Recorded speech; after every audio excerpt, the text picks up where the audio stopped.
Bueno, buenos días a todos. O tarde, ya son las 12, ¿verdad? Bueno, el tema, como les dije, o como oyeron ahorita, es no se haces caso. Vamos a Isaías 54:2, por favor. Isaías 54:2. Dice: ensanche el sitio de tu tienda y las cortinas de tus habitaciones se han extendido. No seas escaso o escasa. ¿Sí? ¿Por qué dice no seas escaso? Porque puedes dejar de ser escaso. Tú dices, ¿cómo es que puedo dejar de ser escaso? ¿Es algo que depende de mí? ¿O de quién depende? Te voy a decir algo, a muchos como que les va a pegar, sobre todo los que no nacieron con nosotros. Dios no se mueve por necesidad.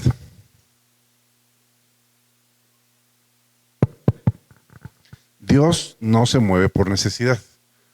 ¿Cuánta necesidad hay en el mundo? Si Dios se moviera por necesidad, tú dices, no está haciendo nada. Dios no se mueve por necesidad, Dios se mueve por fe. Si la gente que tiene necesidad tuviera fe, sus necesidades serían suplidas. Pero luego de repente se mete en la iglesia un espíritu de falsa piedad. ¿Se acuerdan cuando Jesús va a comer a la casa del publicano Mateo? Se mete una prostituta llamada María con un frasco, dice, de perfume, de alabastro. ¿De qué? ¿De cuánto valor? De 1 año de salario. O sea, de mucho valor. ¿Qué hace la prostituta? Lo rompe y lo vacía sobre los pies de Jesús. Y la falsa piedad, el espíritu de falsa piedad luego aparece. ¿Por qué no fue vendido ese perfume y dado el dinero a los pobres? ¿Se acuerdan? Y Jesús dijo, a los pobres de vez en cuando va a haber. Sí, a los pobres siempre los tendrán. Una vez estaba platicando con un misionero americano que estaba trabajando aquí en la ciudad de Guadalajara, y pues de repente se regresó a su país, a Estados Unidos, y cuando llega, porque aquí vivía, o sea, fue a Estados Unidos y regresó, me dice, ¿sabes qué? Cuando fui a Estados Unidos me invitaron a comer a un restaurante muy, muy fino, un restaurante carísimo. No sé cuánto se gastaron, pero con ese dinero pudieron haber vivido no sé cuántas familias en México por no sé cuánto tiempo. Y es un espíritu de falsa piedad. O sea, no estoy diciendo que no ayudemos al que tenga necesidad. A veces alguien puede caer en un bache y nosotros podemos ayudarlo a salir, ¿no? Ahora, una cosa es ayudarlo a salir del bache y otra cosa es estarlo manteniendo para que viva dentro del hoyo. ¿Alguien sabe de lo que estoy hablando? Digo, porque lo hemos vivido también. Gente que ayudas una vez, 2, 3 y ya quieren que sea forever and ever, ¿verdad? Por siempre. Y no. Tenemos un Dios de abundancia, ¿cuántos saben eso? Ahorita les decía, Dios no se mueve por necesidad, Dios se mueve por fe. Cuando hay fe, las necesidades son suplidas. Por eso dice aquí, no seas escaso. ¿Qué necesitas para dejar de ser escaso? Fe. ¿Y qué necesitas para tener fe? Oír la palabra. Entonces, la gente que tiene necesidades, hay gente que tiene necesidad, pero no quiere escuchar la palabra de Dios, porque la palabra de Dios lo va a sacar de sus necesidades, o va a suplir sus necesidades. ¿Sí o sí? Y a veces, viene ese espíritu de falsa piedad y dicen, no, pues, ¿cómo? Y quieren, cuando Dios prospera a alguien, de repente la gente que está más abajo quiere hacerlo sentir mal, porque está prosperando. Y no, qué bueno que estén prosperando. Mira, Génesis 13:1. Para que vean cómo, ya lo hemos mencionado muchas veces, pero para que vean cómo Dios trata a su gente, a sus siervos. Dice, subió pues Abraham de Egipto hacia el Negev, él y su mujer, con todo lo que tenía, y con él Lot. Verso 2. Y Abraham era muy pobre porque a Dios le gusta a la gente pobre. ¿Y Abraham era qué? ¿En qué? Espiritualmente. En todas las áreas. Espiritualmente, materialmente, ¿sí? En todas las áreas de la vida. La riqueza se ve en todas las áreas de la vida. Dice en 3 de Juan, verso 2, amado, yo deseo que tú seas en algunas cosas, en todas las cosas, y que tengas salud. También la prosperidad va en la salud, ¿sí? Así como en la medida que tu mente, tu alma es prosperada. Entonces, para prosperar económicamente, para prosperar en salud y para prosperar en todas las áreas, tengo que cambiar mi mentalidad. Romanos 12:2, ya se la saben de memoria, le hemos dicho mucho aquí Dios ha hablado y dice, cambia tu manera de pensar para que cambie tu manera de vivir. Bueno, en lo personal, Dios habló conmigo y me dijo, eso lo comenté hace algunos meses, en un congreso que estuvimos, Dios me dijo, has sido escaso hasta para pedir. Dice la Biblia, pídeme y te daré por herencia un poquito. Las naciones, creo que está en Salmo 2:8. Salmo 2:8 dice, pídeme y ¿qué? Y te daré. Jesús dijo, hasta ahora, le dijo a sus discípulos, hasta ahora no han pedido nada. Pidan y ¿qué? Y recibirán para que su gozo sea cumplido. ¿Cuál es la regla de oro? ¿Cuántos saben la regla de oro? ¿Nadie sabe la regla de oro? Pide, esa es la regla de oro. Pide y recibe. Toca y se te abre. ¿Sí? Busca y encontrarás. Si ustedes ven en Mateo, creo que es Mateo 7:7, ahí ven el título, dice la regla de oro. Todo aquel que pide, recibe. Entonces, a veces decimos, sí, pues hay gente que la está pasando mal. El pueblo perece por falta de conocimiento o porque desechan el conocimiento. Eso es más fuerte todavía.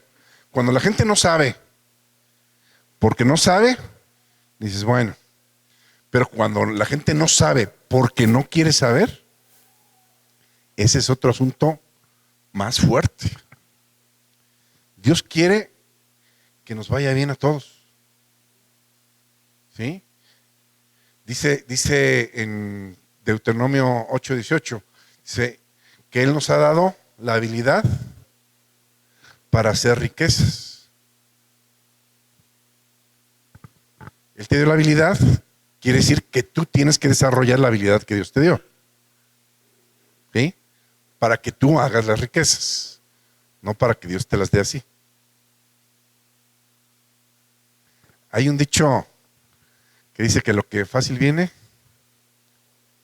y dice, creo que en Hebreos, creo que es 4, no me acuerdo si es 4:12 o 4:16, dice, a fin de que no se hagan perezosos, sino imitadores de aquellos que por la fe y la paciencia adquieren las promesas.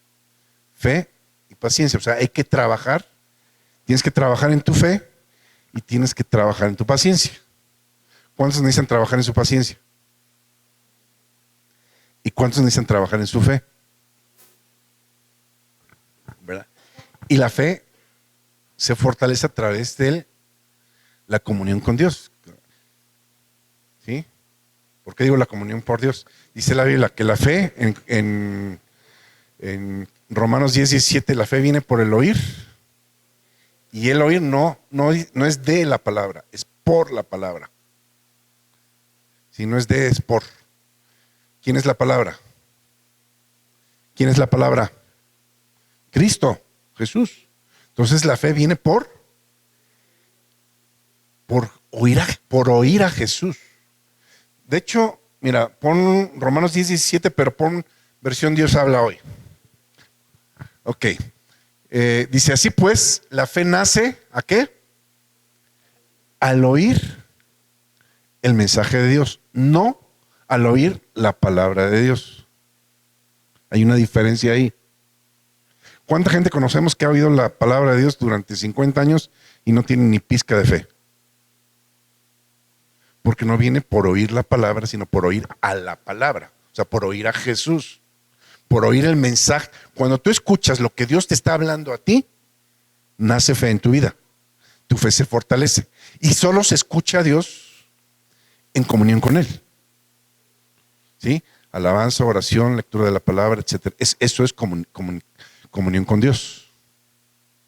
Pero hay gente, no quiero decir sus nombres, que nada más abren la Biblia o ni la abren, nada más leemos lo poco que se lee aquí. Y en toda la semana no se ora, no se alaba y no se lee la palabra de Dios. Toda la semana, 6 días a la semana, oyen palabra del mundo y un día a la semana, si bien nos va, porque a veces ni venimos todas las semanas, oímos palabra de Dios o el mensaje que Dios tiene para tu vida, porque hay mensajes que producen fe en tu vida y hay mensajes que aunque sean sacados de la palabra de Dios pueden meter duda a tu vida, aunque sean sacados. Decía Pablo que la palabra es como una espada de ¿qué? De 2 filos. Si estás usando el filo incorrecto, vas a cortar cabezas o vas a lastimar gente o vas a meter duda. Pero si usas el filo correcto, ¿sí? Va a discernir los pensamientos del corazón y te va a ayudar a fortalecer tu vida. ¿Sí o sí? Ok. Filipenses 4:19, ya se lo saben, mi Dios pues suplirá algunas cosas que les llegan a faltar, todo lo que les falte, de acuerdo a su riqueza en gloria en Cristo Jesús. ¿Esa promesa para quién es? Esa promesa de Filipenses 4:19, ¿para quién es?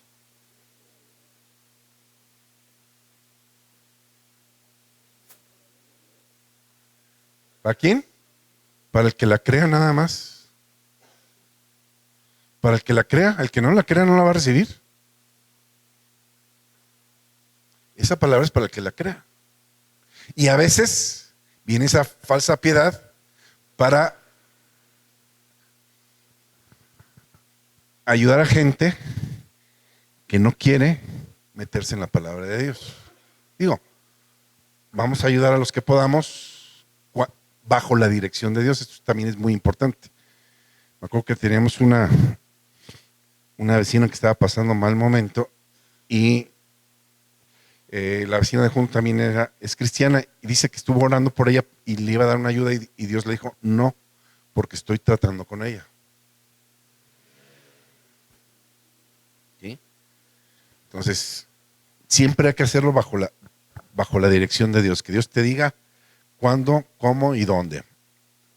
Fíjense, vamos a 1 de Crónicas 4, 9 y 10. 1 de Crónicas 4, 9 y 10.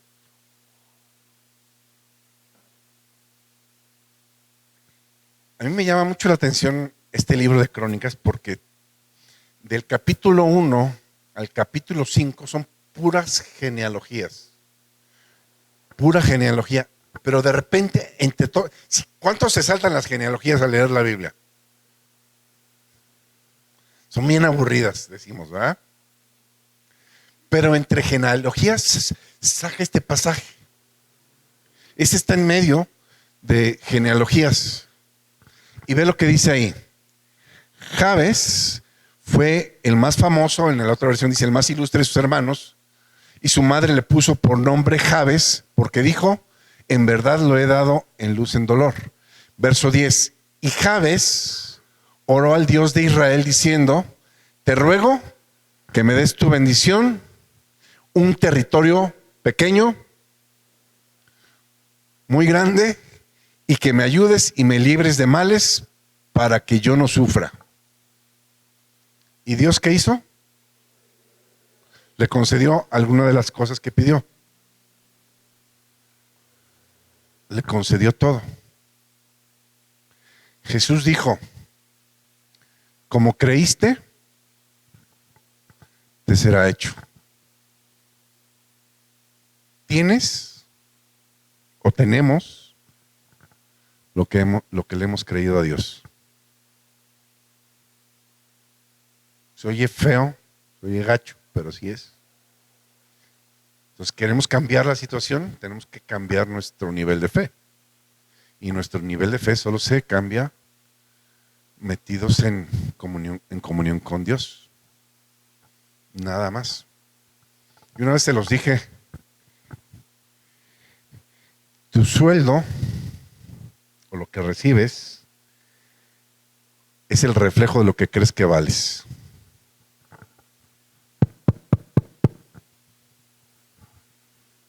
¿No dicen amén? Josué 10, del 12 al 14. Pon Reina Valera 60.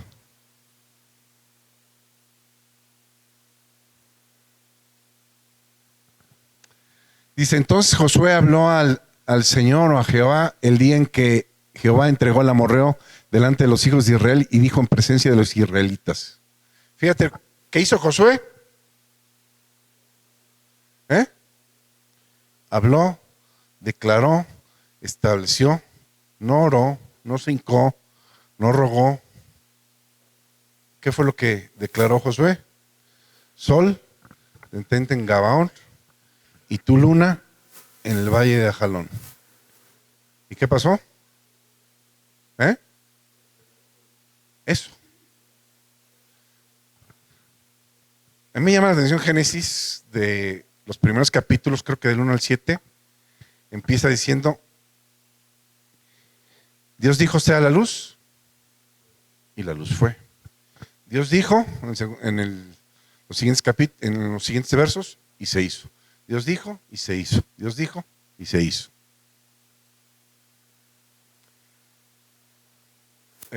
Segunda de Pedro 1:4.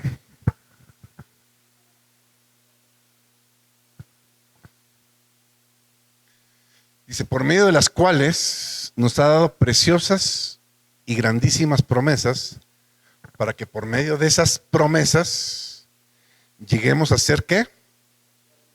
¿Participantes de qué? De la naturaleza creadora de Dios. ¿Cuántos saben que tienen poder en su boca, en lo que dicen, en lo que hablan?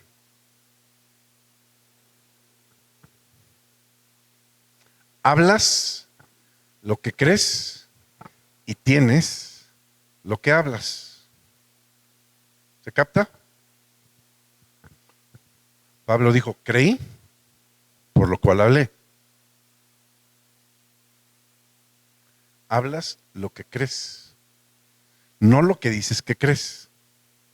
Porque a veces decimos que creemos, pero en realidad no hay esa certeza y esa seguridad en nuestros corazones.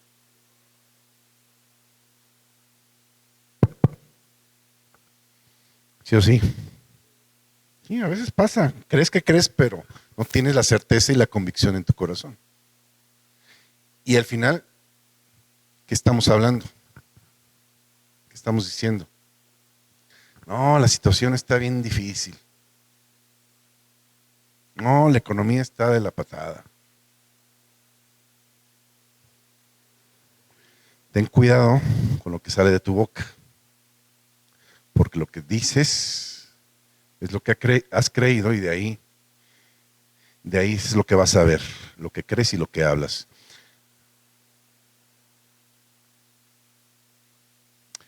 Vamos a Efesios capítulo 2, verso 7. Efesios 2, 7. Dice, para mostrar en los siglos venideros, ¿las qué? Abundantes riquezas de su gracia en su bondad para con nosotros en Cristo Jesús. Para mostrar sus abundantes riquezas de su gracia. Y los que somos bien espirituales, espiritualizamos todo. Pero ¿qué dice Romanos 5:17? Reinarán en vida, aquí y ahora, los que reciban la abundancia de la gracia y el don de la justicia. Entonces, está bien espiritualizar las cosas, pero también Dios es un Dios que trabaja en lo espiritual, trabaja en el alma y trabaja en lo físico, en el cuerpo también. Es un Dios que trabaja integralmente en todo. De hecho, lo espiritual es primero, dice la Biblia, y de acuerdo a tu nivel espiritual va a ser el nivel físico que tengas en tu vida. Romanos 1:20 dice que las cosas de Dios, su eterno poder y deidad, se hacen claramente visibles a través de las cosas hechas. ¿Sí? Ok. Seguimos adelante.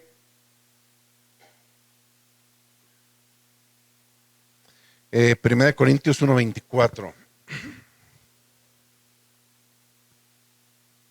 Primera de Corintios, sí, 1:24. Dice, más para los llamados así judíos como griegos, Cristo, poder y sabiduría de Dios. ¿Cuántos han leído los proverbios? Cuando habla de la sabiduría, ¿qué dice? ¿Qué hay en la mano derecha de la sabiduría? Riquezas y honra. Y en la izquierda, larga vida. ¿Sí? Salud. Sí, no puedes tener larga vida si estás enfermo.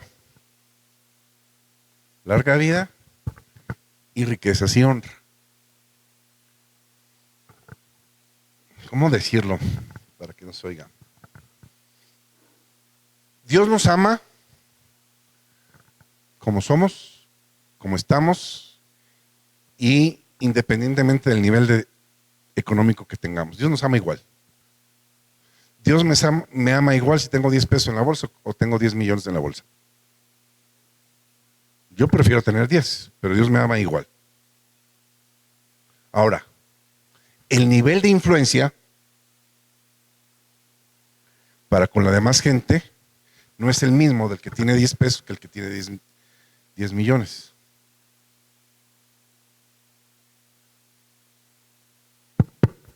Dios quiere que seamos gente de influencia. Influenciemos a los demás. Obviamente correctamente y en la palabra. ¿Verdad? Pero es más fácil que te oigan si tienes nivel de influencia que si no tienes nivel de influencia. ¿O no? Digo, en lo natural. Al final, cuando Dios te quiere tocar a alguien, Dios lo toca y Dios hace lo que se le da la gana porque sigue siendo Dios, ¿no?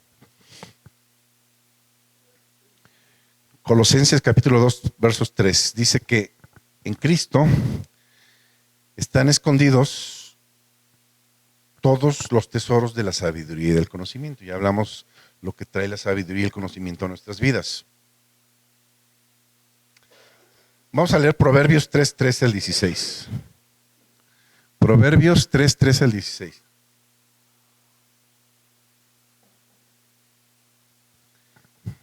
Dice, bienaventurado el hombre que halla la sabiduría y que obtiene inteligencia, porque su ganancia es mejor que la ganancia de la plata y sus frutos más que el oro fino. Más preciosa es que todo lo que puedes desear no se puede comparar a ella.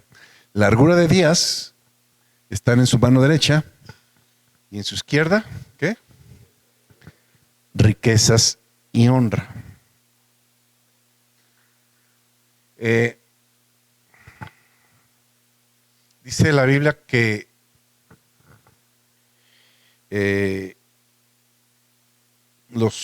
Dios a sus siervos hace que den herencia a los hijos de sus hijos. ¿Se acuerdan? No me acuerdo dónde está exactamente ese versículo, ¿no? Que nuestra herencia tiene que alcanzar hasta nietos y bisnietos. Ok. Proverbios 8:10 y 11. Pero también es importante, o sea, qué bueno que podamos dejar algo a los hijos, hablando de cosas materiales, pero también lo que le puedes dejar es una buena enseñanza. Después, dejar de herencia sabiduría e inteligencia a tus hijos. Porque no nada más lo material importa. Te lo digo porque en mi caso, ya lo hemos comentado mucho, mi papá viene de una clase de escasos recursos, porque mi abuelo, creo que nada más estudió hasta primero de primaria, lo agarró la revolución y no estudió. Entonces, alcohólico y obrero, imagínate, es una mala combinación. Entonces, mi papá tuvo que hacerse a sí mismo y sí, hizo grandes cosas, terminó la carrera y dejó algo ahí. Pero también nos dejó una enseñanza que he estado yo batallando por eliminar de mi vida. Una mentalidad de escasez que nos dejó mi papá. Porque en mi casa se podía hablar de todo menos de sexo y de dinero. Porque eran temas tabús, temas de problemas. ¿Tú crees que la gente de negocios le tiene miedo de hablarle a sus hijos de dinero y de negocios? Al contrario, qué bueno, lo hacen. ¿Por qué? Porque quieren salir de ahí. Y en mi caso no. Era una batalla hablar de esas cosas y crecí con eso. ¿Sí? Yo les platicaba, mi papá era muy duro para soltar la lana. Dice la Biblia que cuando venimos a Cristo somos rescatados de esas, ¿mande? De esas malas enseñanzas. Sí, Dios quiere rescatarnos de esas malas enseñanzas. Por eso es importante las enseñanzas que les dejamos a los hijos. ¿Sí? Y por eso dije, tuve esas enseñanzas y he estado batallando para romper ese tipo de enseñanzas en mi vida, de quitar esas enseñanzas en mi vida. ¿Sí? ¿Cuál te dije? Proverbios, ¿qué? 8:10. Reciban mi enseñanza y no plata, y ciencia antes que oro escogido. Porque la enseñanza te trae, fíjate, dice, recibe la enseñanza antes que plata. ¿Por qué? Porque la enseñanza es mejor que la plata. Porque la enseñanza te trae la plata. ¿Sí? Porque mejor es la sabiduría que las piedras preciosas, y todo cuanto se desea no se puede comparar con ella. Por mí, o sea, por la sabiduría, por mí reinan los reyes y los príncipes determinan justicia. Por mí dominan los príncipes y todos los gobernadores juzgan la tierra. Yo amo a los que me aman y me hallan los que temprano me buscan. ¿Cuántos oran a Dios? ¿Y cuántos piden sabiduría a Dios? Ya bajó la cantidad de gente. Pero es más importante pedir sabiduría. Dice la Biblia, creo que es Santiago 1:5 en adelante.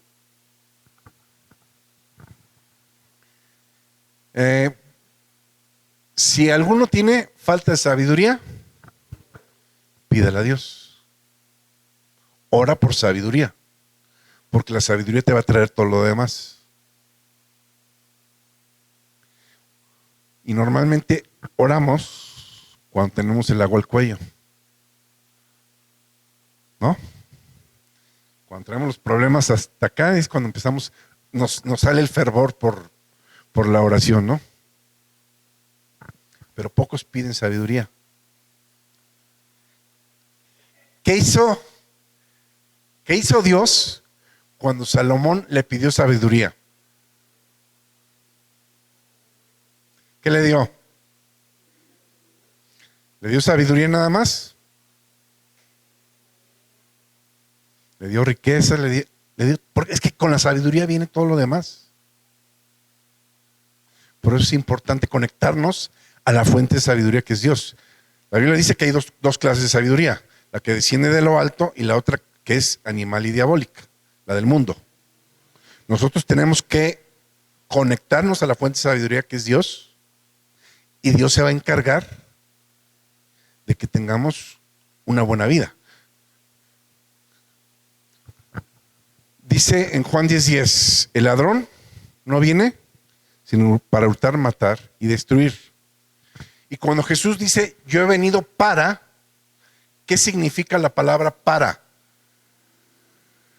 La palabra para habla de un propósito, sí o sí. Cuando dice Jesús, yo he venido para, está diciendo, mi propósito, el propósito de mi venida es para que tengan, para que vivan y la vayan malpasando, para que tengan vida y vida en abundancia. Pero la vida en abundancia solo está en Jesús, en las riquezas del conocimiento de Cristo. ¿Sí? En Él está. Y tenemos que ser ese ejemplo. Mira, a veces nos preocupamos mucho por el dinero, pero el dinero para Dios no es nada. O sea, de lo que tiene valor para Dios, lo que menos tiene valor para Dios es el dinero. Tan es así que ¿a quién puso Jesús como administrador del dinero? ¿Se acuerdan? ¿Y qué hacía Judas con el dinero? Se lo robaba, ¿no? Dice la Biblia que lo robaba porque era ladrón. Así dice la Biblia, ¿no? ¿Tú crees que Jesús no sabía que Judas era el ladrón? Y ahí, intencionalmente lo puso como administrador del dinero, sabiendo que era ladrón. Porque a Dios no le interesaba eso. A Jesús no les interesaba eso. Cuando tenía una necesidad, cuando se presentaba algo, cuando llegan los cobradores de impuestos, ¿se acuerdan? Y le dicen a Pedro, ¿tu maestro no paga los impuestos? No, sí los paga, ahorita voy. Llega con Jesús y Jesús le dice, bueno, ¿quién tiene que pagar impuestos? ¿Los de afuera o los de casa? No, pues los de afuera. Entonces los de casa están exentos, o sea, no tengo por qué pagarlo. Pero lo voy a pagar. ¿Cuántos harían eso? No tengo por qué pagarlo, pero ahí te va. ¿Captan? ¿A qué se dedicaba Pedro? A pescar. Lanza el anzuelo. El primer pez que saques, ahí está. Vas a sacar una moneda y con eso pagas mis impuestos y los tuyos. A Pedro no se lo estaban cobrando. ¿O sí? Jesús pagó los de él, que no tenía por qué pagarlos porque era de casa, y pagó los de Pedro, que no se lo estaban cobrando. Porque el dinero es una herramienta nada más. ¿Cuántos de ustedes se preocupan por el martillo que tienen en la caja de herramienta? ¿Cuántos lo cuidan como si fuera oro? ¿Es útil un martillo? Sí, cuando se necesita, cuando quieres clavar un clavo. ¿Sí me explico? Así es el dinero. El dinero es una herramienta nada más. Eso es para los nuevos, los viejos ya saben. ¿Qué significa la palabra provisión? Visión. Recursos para la visión. Cuando hay visión, hay recursos. Hay provisión. Pero nosotros queremos tener el recurso sin la visión.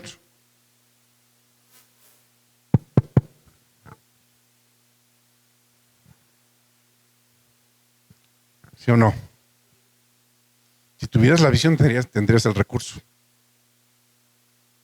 Pero no hemos tenido la visión y por eso no han llegado el recurso.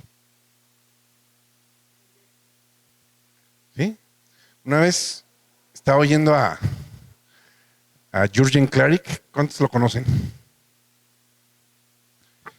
Y es un cuate que empezó con unas enseñanzas de neuromarketing.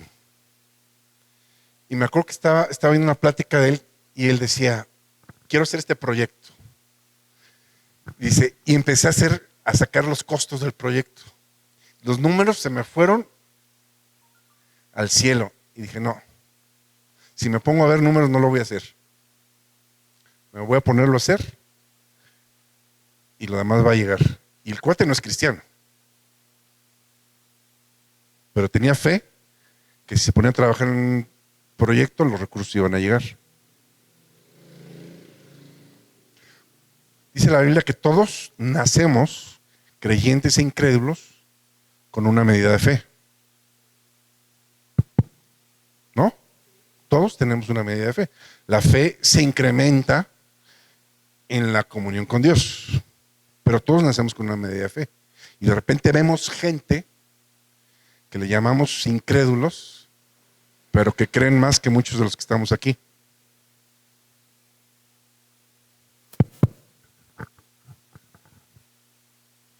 Yo me acuerdo, yo soy era joyero de oficio. Me acuerdo cuando se vino la devaluación del 94, diciembre del 94, tronaron el 80% de las joyerías. Y me acuerdo en la empresa donde estaba trabajando, éramos 150 empleados, y de repente, me acuerdo que el patrón, mandaba hablarle a 5, y esos 5 para afuera. Y otra semana o 15 días después, le mandaba a llamar a otros 5, y esos 5 para afuera. Y la gente que se quedaba, pues se quedaba con el temor. Y yo me acuerdo que todavía no conocíamos a Jesús, como no habíamos venido al conocimiento de Cristo, y andaba yo preocupado, y yo creo que se me notaba en el rostro, y me dice un compañero de trabajo, no te preocupes. Como dice, me dijo, Dios ahorca pero no aprieta. Ya ves que es un dicho de ellos. O sea, Dios aprieta pero no ahorca, perdón, sí, al revés volteado. Y me quedé, dijo, ¿cómo hay gente que tiene esa confianza? Y me dijo, no te preocupes, no te vas a quedar sin comer. Y era una persona que no era cristiana, pero tenía fe en que Dios suple el pan cada día.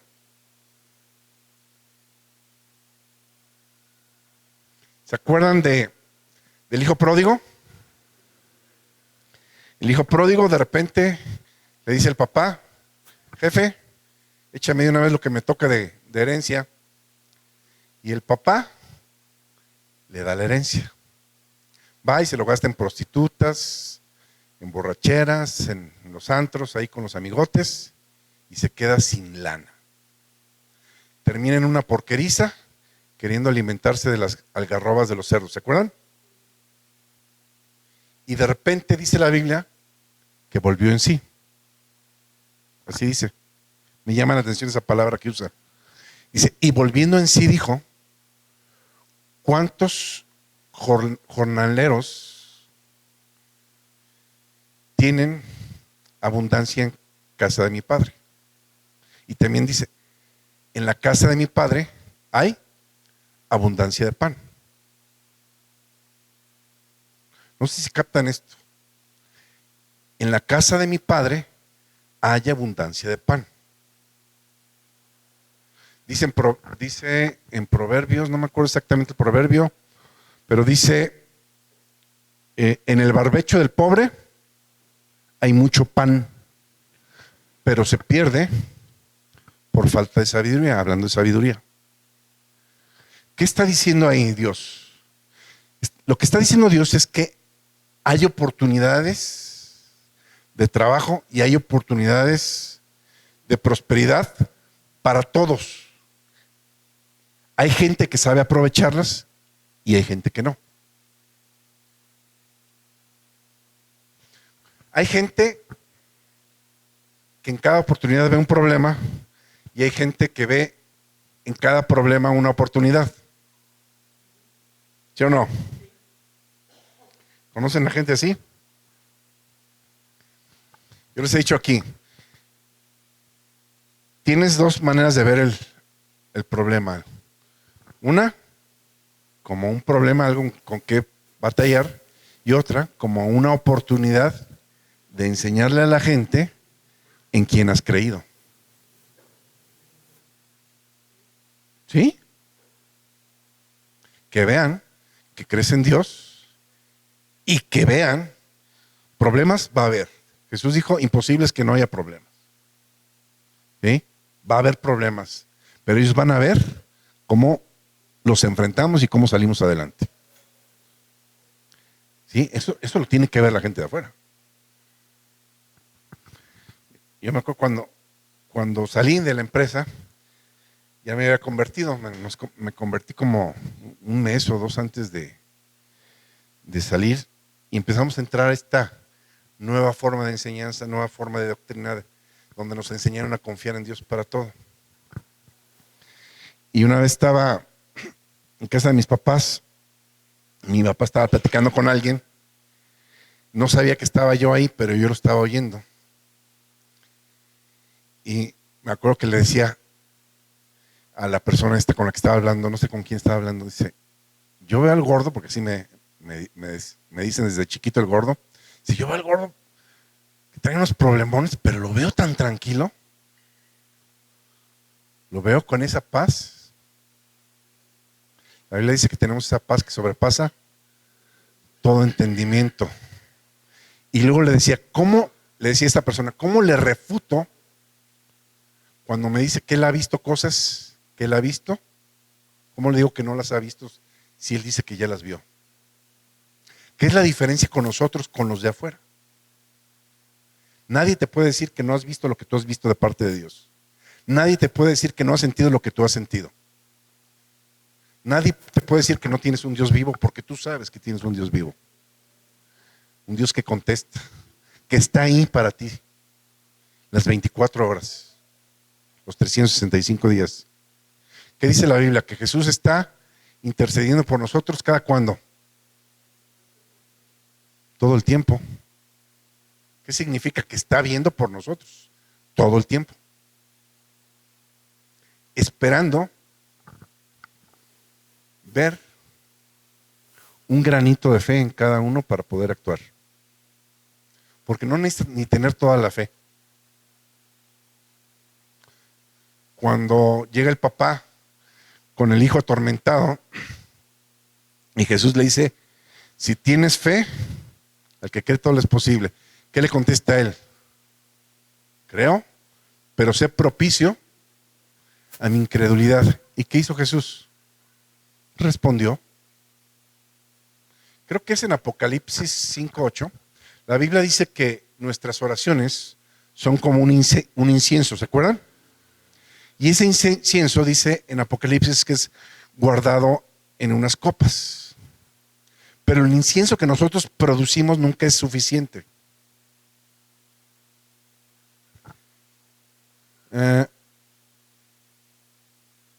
5:8, a ver. Ok, sí. Dice, y cuando hubo, sí, sube un poquito, dice, y cuando hubo tomado el libro, los 4 seres vivientes y los 24 ancianos se postraron delante del Cordero. Todos tenían arpas y copas de oro llenas de incienso. ¿Qué es el incienso? ¿Quiénes son los santos? Llenas de incienso, que son las oraciones de los santos. Y hay una parte donde dice, Dios le dice a un ángel, agrégale incienso a esas copas. No sé si es ahí A ver, vete no sé si es ahí o en el 8.5, porque también habla del incienso. Déjame ver. 8.5. A ver, vete.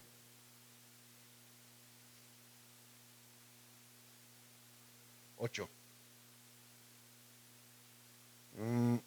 5.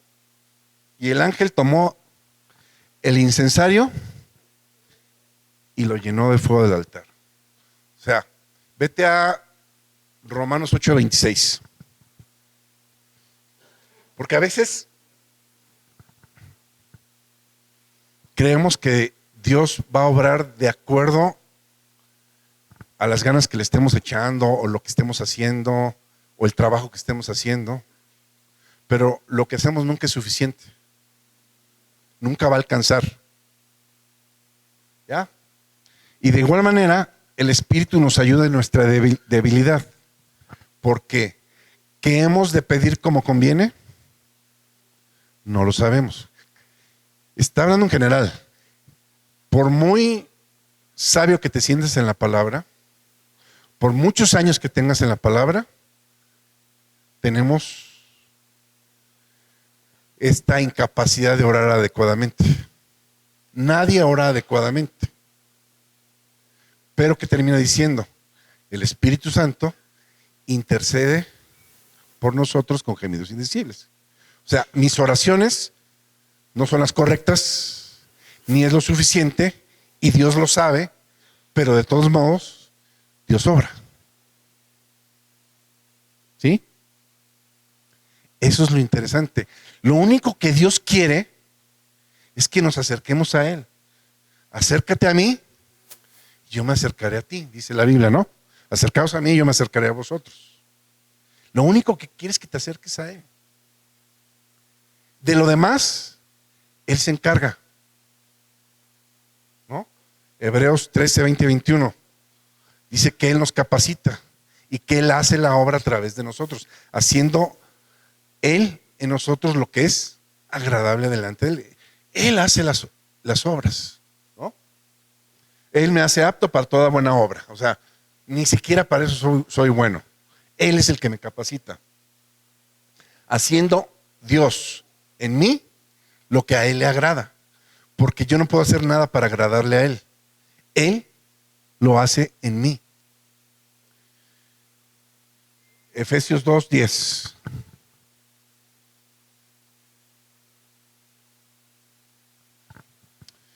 Dice, porque somos hechura suya, creados en Cristo Jesús para buenas obras, las cuales Él, Dios, preparó para que yo camine en ellas.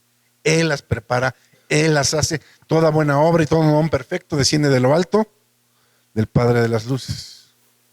De Él viene todo. Lo único que necesitamos es acercarnos a Él. Y hasta eso nos da flojera. Alguien decía, no somos buenos ni para disparar en defensa propia. O sea, ni porque nos conviene. O sea, me conviene estar pegado a Dios. Porque Él va a cambiar mi vida, va a transformar mi vida, va a mejorar mi vida, me va a purificar, me va a santificar, me va a ayudar en todo. ¿Por qué no querría acercarme a Dios?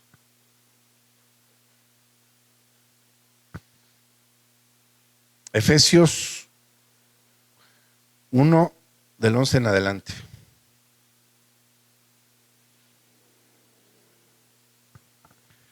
Dice, en Dios o en Cristo, en Él, asimismo, tenemos herencia. Habiendo sido, ¿qué?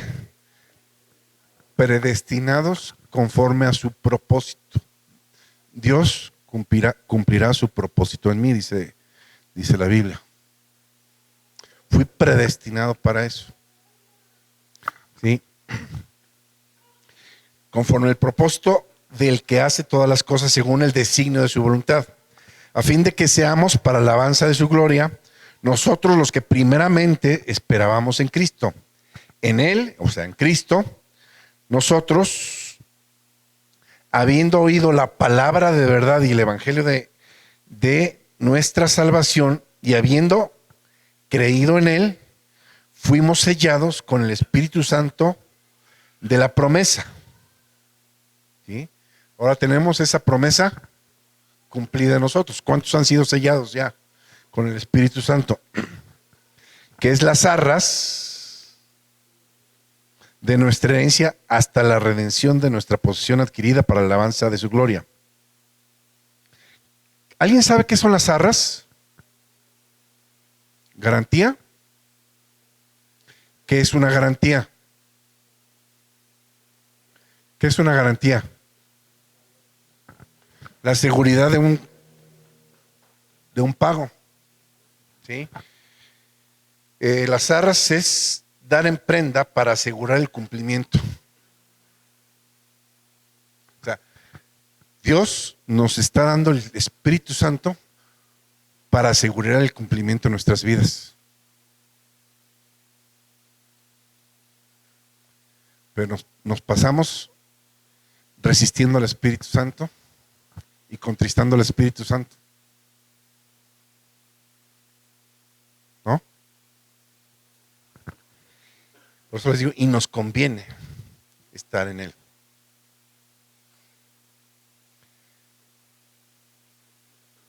Fíjense, un vocablo griego pasó al latín como arrabo o arrae, y luego a nuestra lengua como arras. De acuerdo con el Diccionario Real de la Academia Española, el término se utiliza en plural y alude, según su primera acepción, a la prenda que se otorga a modo de garantía en un contrato. Fíjate, ¿cuántos de ustedes conocen a cristianos que se la pasan pactando con Dios? De hecho, hay predicadores, haz un pacto con Dios. ¿No han oído predicadores que dicen, haz un pacto con Dios? Bueno, cuando Jesús estaba en lo que llamamos la última cena, o en la Pascua, tomó la copa y dijo, esta copa es la sangre del nuevo pacto, que por muchos es derramada para perdón o remisión de pecados. Ok. Esa sangre, por esa sangre, estoy en pacto con él. Ese pacto, ¿qué me ofrece a mí? ¿Qué me da a mí? ¿Nada más vida eterna y salvación? Segunda de Pedro 1:3, todo lo que pertenece a la vida y a la piedad me ha sido dado. Ya me dio todo en ese pacto.